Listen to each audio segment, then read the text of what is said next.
Kurono, an apathetic, self-centered teenager, is on his way home when he crosses paths meet with Kato, an old childhood friend.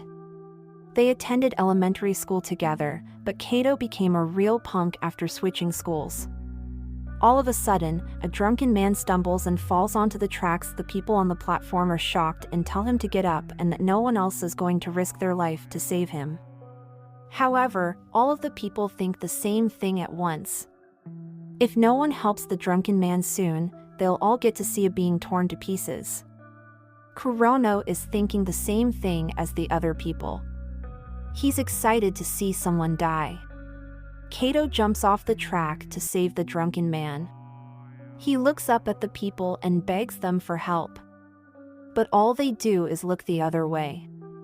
At that moment, Kato looks in Kurono's direction and recognizes his old friend.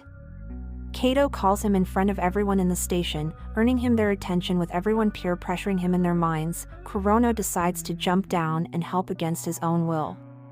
They save the homeless man, but the train's headlights are spotted in the distance and Kurono is unable to climb because of his lack of strength. Kato tells his friend to run Kato's logic. A train slows as it reaches the station, and if they run fast enough, they can make it past. Kurono goes along with the plan and runs with his friend.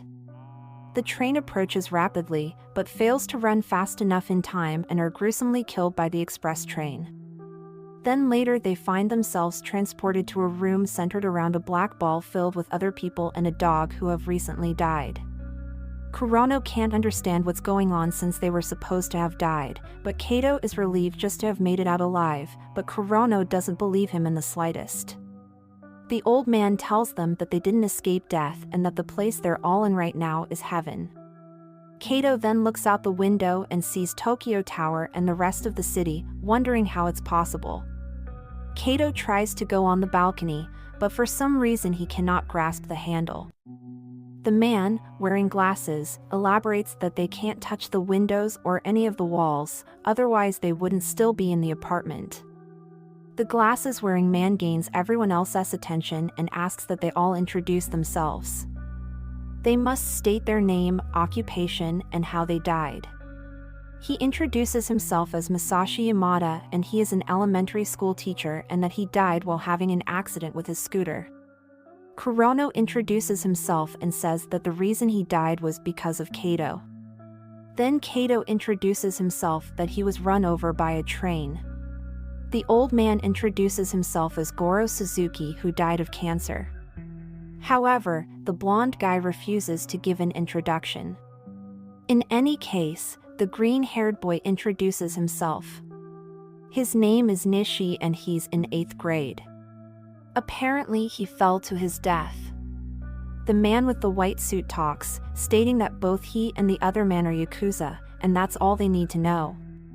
Kato gets Kate's attention when he sees something appear in front of him before long, and an attractive naked girl is transferred into the room.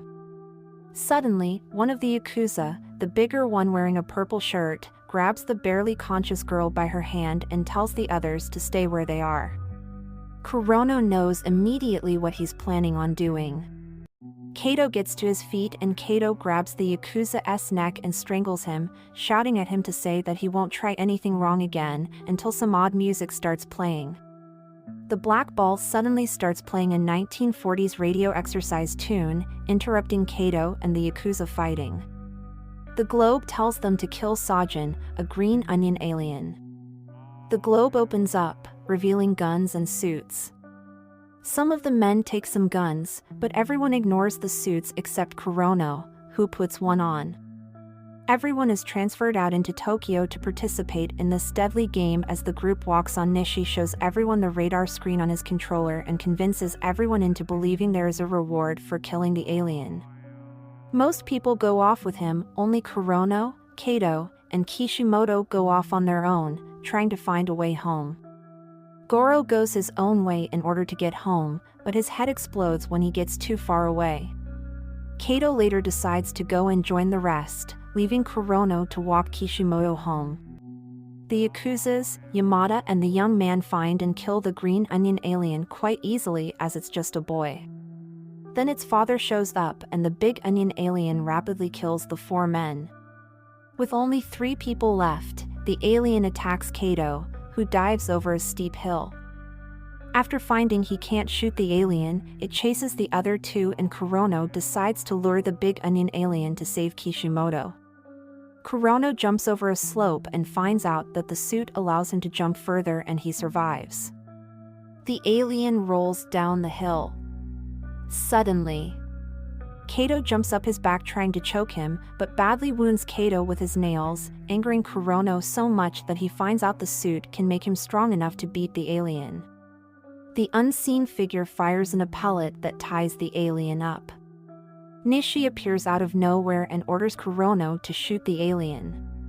Not being able to shoot the alien, Kurono drops his gun. Thus Nishi takes the points and finishes it. Nishi says that anyone still alive can return home. Fully recovered. Kurono and Kishimoto looked at Kato, who was near death. They try to wake him up so that he can return, but have no luck. Kato was left behind as they were transported back inside the room, and also the dog still alive. Surprising that Kato is still alive and comes back with no wound, and the black revealed each player scores. Nishi got 3 points, giving him 90 points total, while the others got no points at all. Nishi explains he has been coming to the room for a long time and that it makes fax copies of the people that come there. Just before they die, they turn on him, asking why he didn't tell anyone this earlier. He replies saying it's better this way because the target drops his guard. He makes himself invisible before vanishing and walking off. The next morning, Kurono wakes up to find the suit in his wardrobe, telling him it hadn't been a dream. Kurono goes to school the next day with the suit he wore during the mission. After getting sold out by his friend to a group of coercive thugs, he resists them, eventually powering up his suit by imagining Kishimoto's naked body, and trashes the boss. At the same time, Kato's lifestyle is revealed with both his brother and him living with an abusive, uncharitable aunt. On the other hand, Kishimoto tries to go home and discovers that she did not actually die. Moreover, she is a duplicate without a home to go back to. She is found by Kurono waiting for him outside his apartment, asleep. Kishimoto spends some time with Kurono, and after trying to leave, she frantically asks him to keep her as a pet. He accepts her.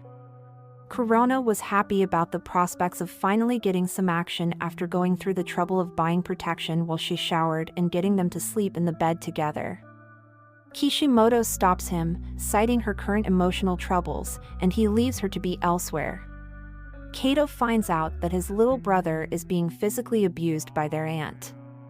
Also, 2 groups of new characters are introduced: Tetsuo, a biker who is married and has a child.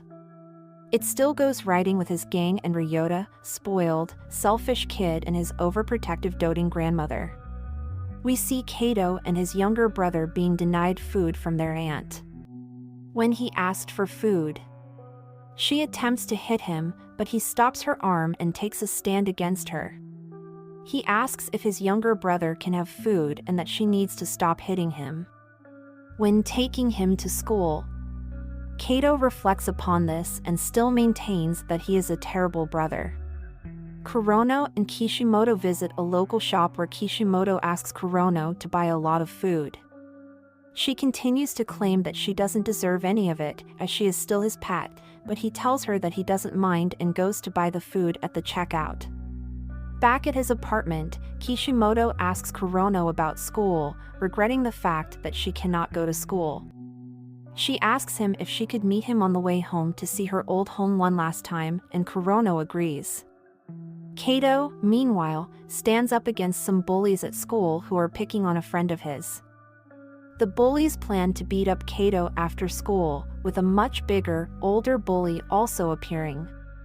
He expresses his intent to rape him rather than beat him up. Kato was told by a classmate of this plot, and he chooses to meet him directly, walking right into the toilets and beating up the much larger bully. While doing so, he imagines the face of his aunt in his place, expressing his rage. In a bookshop, we are introduced to Hojo, an attractive young man who is apparently being stalked by a mysterious girl. Kurono accompanies Kishimoto to her former home, and she cries as she sees that Nishi was telling the truth. Their former real-world positions have been replaced. After she recovers from her shock, Kishimoto makes the decision to live life as she, not her mom, wants, and she declares her love for Kato. Kurono is disappointed that she is not what Kishimoto wants. Tetsuo with biker's friend Haruya, Kinji and Kasuki are all lured to a spot by a text from a woman, which turns out to be a trap laid by a rival biker gang, and all four are killed by them. Ojo realizes too late that the girl he is carrying is actually the stalker. He angrily tells her to get off his bike next to them on the road, Ryota and his grandmother. All four are killed suddenly by a drunk driver asleep at the wheel. All 13 players are transported to the room. Kato tries to explain what is happening, but Nishi is irritated that Kato explains what's happening. After Kato explained to them, they just laughed and didn't believe it. Then the globe tells them to kill Suzuki Sagan, a humanoid figure that likes sweets and birds. Kurono realizes to his horror that he has left his suit behind. Kurono tries repeatedly to tell Kato that he's left his suit behind, but he's too busy trying to convince the others about the suit's power. Eventually, everyone is wearing a suit except Kurono and the 3 underlying bikers. Nishi laughs at Kurono. When he guesses the truth, he tells them someone else's suit would be no better than ordinary clothes. Then he starts making fun of everyone in the room, claiming that they are all doomed to failure, that there are no true leaders in the game, only rivals. One of the bikers. Kasuki loses his temper and fires at Nishi. The gun appears to have no effect. Kasuki appears to hit Nishi, who fires at him. His head blows off like a balloon. They are transported immediately. Kurono finds himself alone on a street with a robot-like figure approaching. Kurono without a suit follows the Tanaka alien until he makes it mad by flicking one of its birds off his shoulder, then leads it to the others. Nishi and the alien face off in a canal. First his invisibility device breaks, then the alien throws his gun out of his hands. Eventually Nishi's suit fails. He screams for help with the bikers. Refusing that Nishi won't apologize for blowing Kosup's head off, Kato jumps down eventually as he knows that Nishi is the only person who can truly explain what is really happening. Kato swims towards Nishi but is too late. The robot screams in Nishi's ear till his eyes explode and he starts hemorrhaging. Nishi screams for someone to kill the alien. He immediately ran to Nishi and he put him on his back to get away from the robot, but he caught up with them. Kato loses his gun, then bear hugs the alien before it can attack him. Its outer casing comes apart, revealing a giant bird. Then Kurono fires the Y gun and sends it into space. Meanwhile, the Kinji's head blows off when he tries to leave the perimeter. Haruya, the boy and grandmother flew back to the canal. Nishi asks Gantz to hurry up and transport them before he dies, but the group finds out that they will have to deal with more than one alien before this is over. Nishi reveals that people need 100 points to escape Gantz and begs his mother to forgive him for only collecting 90 points. Then he dies. The team decided to split up Kato, Kishimoto and Hojo to go after the other Banaka aliens. They find not 1, but 5 Tanaka aliens. Kishimoto shoots one and it explodes. Kato and Hojo kill with the bear hugging method. The Kato suit runs out of power. One of the birds tries to clamber back into its humanoid shell but suffocates. The 2 remaining aliens fly away and find Ryota Sugimoto and his grandmother mercilessly killing them. Meanwhile, Haruya has taken Kurono and Tetsuro hostage, forcing him into a building where 6 Tanaka aliens and the boss, a giant bird, are hiding. Hojo and Kishimoto kill the 2 remaining Tanaka. Kurono tries to sneak up on the boss, but as he approaches, the 6 Tanaka aliens' faces change from grins to ugly smirks. The boss emerges. Kurono threatens to shoot it. The Tanaka aliens all start screaming, which makes Kurono start shooting at them. He misses, but all of his shots cause the roof to collapse. Kurono manages to escape from the house, then all the survivors arrive outside.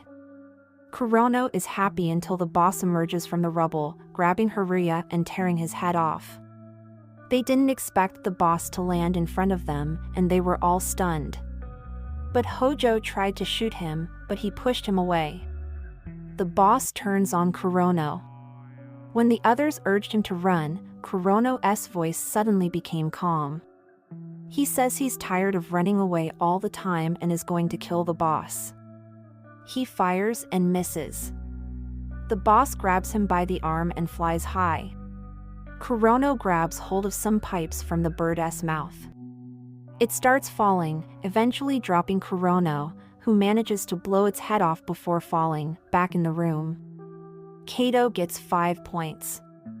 Hojo and Kishimoto get 10 each while Kurono gets 38. The most of anybody thus far. They opened the door of the room and went out, and they went home.